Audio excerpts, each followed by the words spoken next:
when we started thinking about the lost continent and started thinking about having people be part of mythology. One of the importances of myth in our lives is that it allows us to use our imaginations and to place ourselves in stories that are grand and glorious with characters that are huge.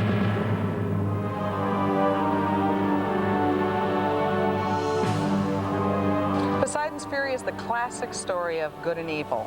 Poseidon, lord of the seas, the evil brother, battling against Zeus, represents good. And Zeus ultimately triumphs in the end. Hello! Hello!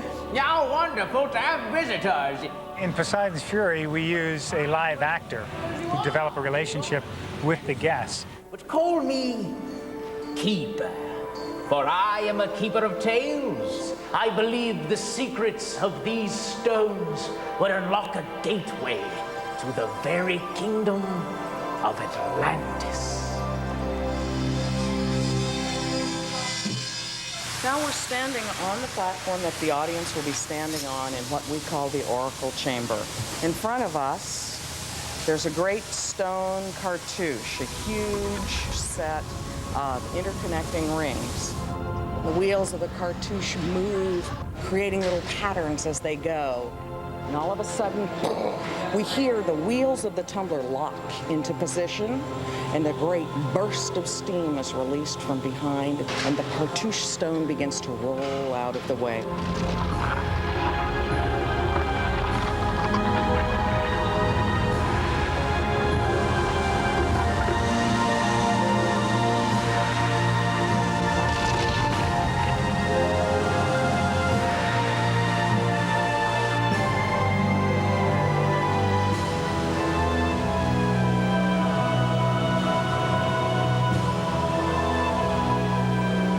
We are making a transition from the land to the sea.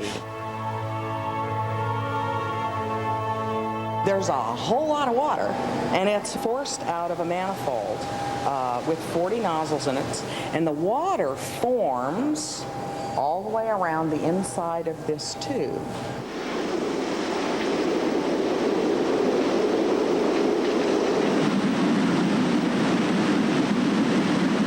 Right now we're standing near the vortex manifold to where the pipes from each of the vortex pumps comes in. These nozzles up here are the nozzles that exhaust the water at a high speed and forces it around the inside of the tube. When the water does come out of the nozzles, it does come out at very high speed, between 90 and 100 miles an hour. And that's the speed that it takes to get the water to go all the way up and around the inside wall of the tube without falling away. If you can imagine taking a washing machine and laying it down on its side and then expanding it to 18 feet in diameter and it's 40 feet long, that's what walking through the vortex is like.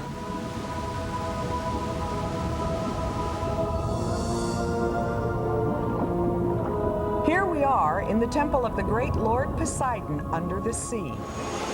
It looks like the ocean has somehow just recently been removed from the temple, and we can see it held at bay beyond these great arches, which are streaming with bubbles. Welcome to the Temple of Poseidon.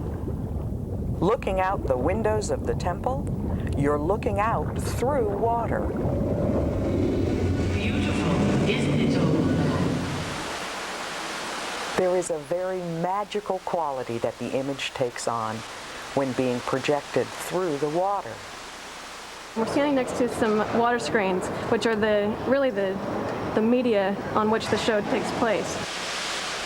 The reason that we chose to project on a water screen as opposed to a flat screen, as you might see in a theater, is because it really had an emotional impact on us when we saw it.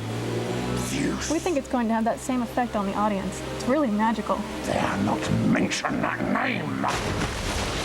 The way the water screen works is actually very simple. We have a pump back of house that supplies the water for all of these screens. The water fills the tube here, and underneath here you'll see a brass bar that has thousands of nozzles in it. The nozzle design is really what makes this screen. With the special design of the holes, we can get what looks like a perfect wall of water from the top to the bottom. This is the first application of the rain screen in the theme park industry. You are nothing but a sputtering old flame, and it is now time to put you out! Now the pond has got 102 special effects in it. We have a mixture of fire and water effects, and we're at the phase now where we're testing and adjusting the mixture of the two. Sometimes water wins out, and sometimes flame wins out. So we're adjusting the durations of the burns. We're trying to get the flame to look just right, trying to get the right appearance for the creative people. All right! The gods use the different elements that they're connected with to battle against each other. In the end, Zeus wins. Fissures open in the walls and floor of the temple, and smoke and steam and fire rush toward the audience. The room that we're standing in fills with blinding fog. Time grows short. I must get you out of here.